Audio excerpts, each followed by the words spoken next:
Kami merindukan suara-Mu, kami membutuhkan suara-Mu. Berbicaralah kepada kami.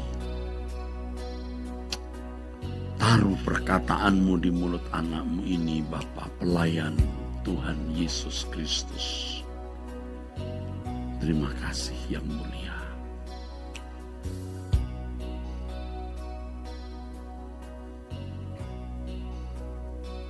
Dalam nama Yesus Kristus, Bapa.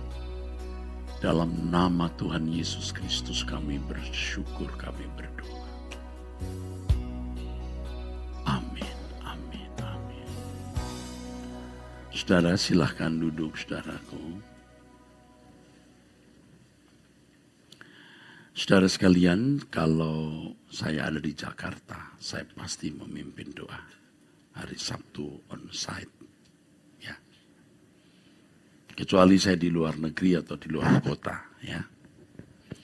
Saya pasti pimpin doa.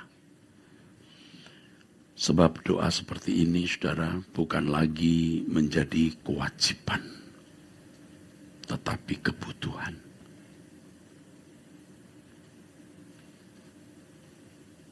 Kita harus memiliki edik.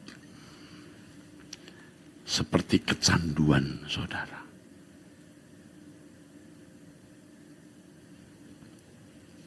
Saudara mungkin menggemari makanan tertentu yang kalau sudah beberapa waktu tidak makan makanan itu, saudara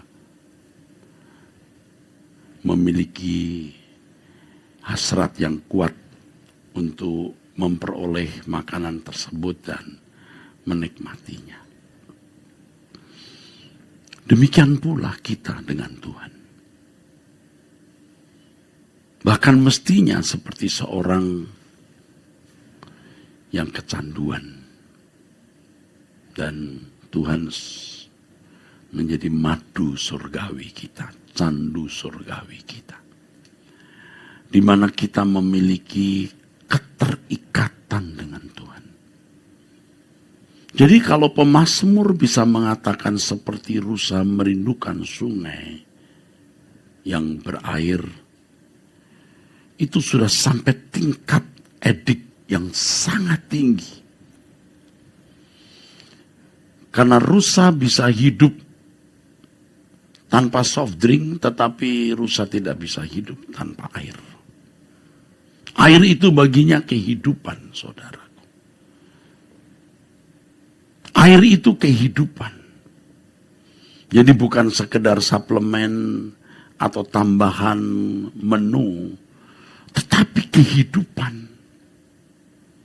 Dan kita harus sampai pada tingkat di mana Tuhan menjadi kehidupan kita. Dan itu ternyata tidak mudah. Melewati proses tahap demi tahap, saudara. Dan itu tergantung ketekunan kita.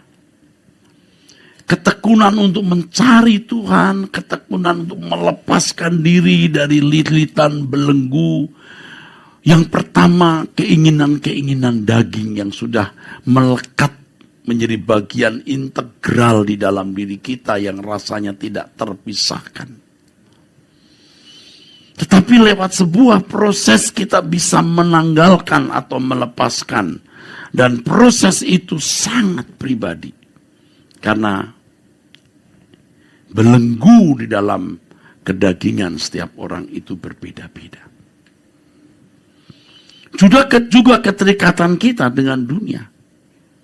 Setiap kita memiliki interest juga yang berbeda-beda. Tapi Roh Kudus dengan sangat sabar, teliti, dan tekun pasti menuntun kita untuk melepaskan belenggu demi belenggu. Sampai kita memiliki kehausan akan Allah. Yang bulat, yang utuh. Dan bukan sekedar perkataan, saudara. Kita mengatakan, siapa gerangan ada padaku di surga selain engkau. Selain engkau tidak ada yang kuingini di bumi. Ini ya saudara, baru menjadi kekasih Tuhan. Orang seperti ini baru jadi kekasih Tuhan. Saya belum sempurna, saya belum sampai tingkat sempurna. Tapi saya sudah mulai menikmati suasana itu. Kebahagiaan yang tidak bisa dijelaskan kepada orang. Ketika satu persatu ikatan dosa dalam daging kita dilepaskan. Ingat, sifatnya sangat pribadi. Karena ikatan daging setiap individu itu beda. Ketika kita bisa mulai melepaskan ikatan-ikatan kita dengan percintaan dunia, karena interest kita berbeda-beda, selera kita beda-beda, saudaraku.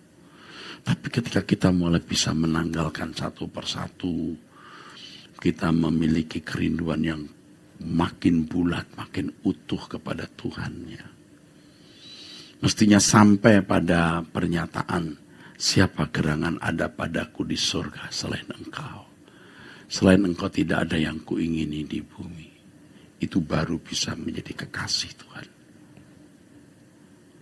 Itu baru bisa menggenapi apa yang dikatakan Tuhan Yesus di Yohanes 14 ayat 27. Damai sejahteraku kuberikan padamu. Damai sejahteraku sendiri. Yang tidak sama seperti yang diberikan dunia. Tidak banyak orang yang sungguh-sungguh menikmati damai sejahtera ini, saudara. Tidak banyak. Karena masih terdistorsi oleh banyak niat hasrat interest dunia. Dan itu sangat pribadi sifatnya. Karena masing-masing kita masih punya belenggu atau ikatan, baik ikatan dalam daging maupun ikatan dengan percintaan dunia. Yang karenanya pada kesempatan ini saya mengajak saudara, yuk kita menggeliat untuk melepaskan diri. Itu bertahap. Perlu perjuangan, saudaraku. Jadi sampai suatu saat saudara sadar atau sudah sadar, seperti siuman, saudara. Seperti siuman. Betapa kita telah terlilit dengan banyak belenggu. Dan kita menyadari bahwa kita telah berlaku tidak setia kepada Tuhan.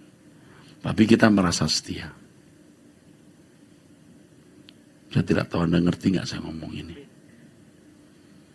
Kita tidak setia sebenarnya, tapi merasa setia. Apalagi kalau kita aktif di gereja, aktif di pelayanan, jadi pendeta, udah pasti merasa sudah setia.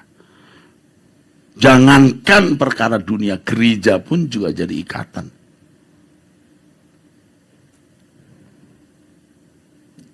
Kalau pendeta, maaf ya, punya kebanggaan gereja, punya kesukaan, kalau bikin acara orang datang rame lalu kita senang, itu pun ikatan. Jadi meleset, bukan Tuhan menjadi kebahagiaan kita. Tetapi suasana gereja itu akan tipis sekali, saudara, bedanya. Kalau pendeta ngerti yang saya maksud. Ya, saudaraku. Ya. Kita akan dipimpin Roh Kudus. Roh Kudus itu tekun dan cerdas akan menuntun kita. Asal kita juga benar-benar memiliki kehausan, kerinduan untuk melakukan kehendak Bapa.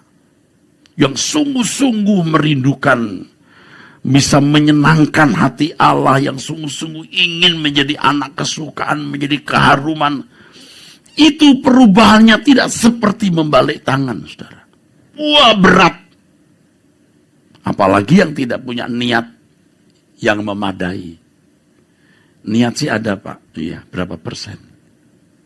Yang niatnya 100% saja baru bisa menggerakkan sedikit demi sedikit. Anda ngerti nggak maksud saya? Kalau bisa, waduh, maunya begitu, saudara. Gitu, wah maunya gitu. Yang 100% saja begini, saudara. Aduh, kapan ini berubah jadi kudus, jadi benar nih? Apalagi yang setengah-setengah nggak bergerak, saudara. Paham maksud saya?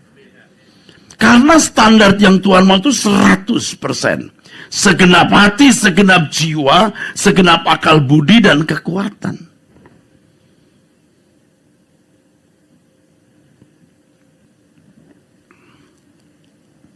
Kok mahal banget sih ya?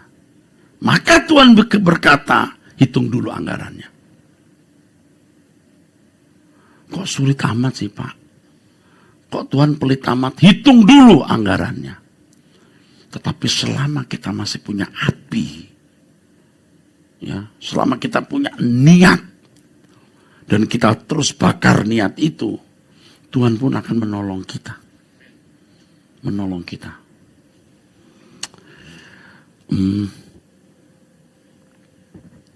Tuhan pun punya tatanan, saudara. Dan Tuhan itu konsekuen sekali dengan tatanannya. Itu menakjubkan, saudaraku. Jadi kalau kita memang niatnya tidak sepenuh hati, Tuhan nggak bisa. Ubah kita itu nggak bisa. Ubah saja gitu, nggak bisa. Tapi Tuhan luar biasa menuntun kita. Caranya bagaimana? Menghajar dengan banyak pengalaman. Nah, itu hebatnya Tuhan. Dia nggak ulik hati kita, dikutik terus rubah. Nggak bisa. Tuhan tuh punya tatanan luar biasa. Dihajar dengan pengalaman. Paham nggak ya saudara? Tuhan tidak bisa mengeraskan hati Firaun tanpa peristiwa. Tuhan harus membuat peristiwa. Reaksi Firaun bisa berubah positif atau negatif. Firaun ternyata negatif dan makin keras. Jadi ketika Tuhan membuat peristiwa-peristiwa kehidupan dalam diri kita, Tuhan meningkatkan niat kita. Jadi 100%. Selama masih ada api, selama masih ada tekad, selama masih ada niat dan saudara membawa itu kepada Tuhan, Tuhan gak bisa kulik hatimu dari 70 jadi 100, gak bisa. Dihajar dengan masalah. Ketika kita merespon masalah dengan positif, dari 70 jadi 75, 80 sampai 100. Paham gak? Kita beri tepuk tangan. Maka Allah bekerja dalam segala hal mendatangkan kebaikan bagi orang yang, coba seberapa besar kasihnya. Relatif. Belum segenap tetapi relatif. Belum segenap. Tapi Tuhan membuat segenap. Allah bekerja dalam segala hal mendatangkan kebaikan. Paham gak ya? Tuhan tuh strict sekali dengan tatanannya. Makanya kehendak bebas itu penting, pengajaran kehendak bebas itu penting. Nggak bisa Tuhan berbuat begini, yang ini selamat, yang itu nggak bisa.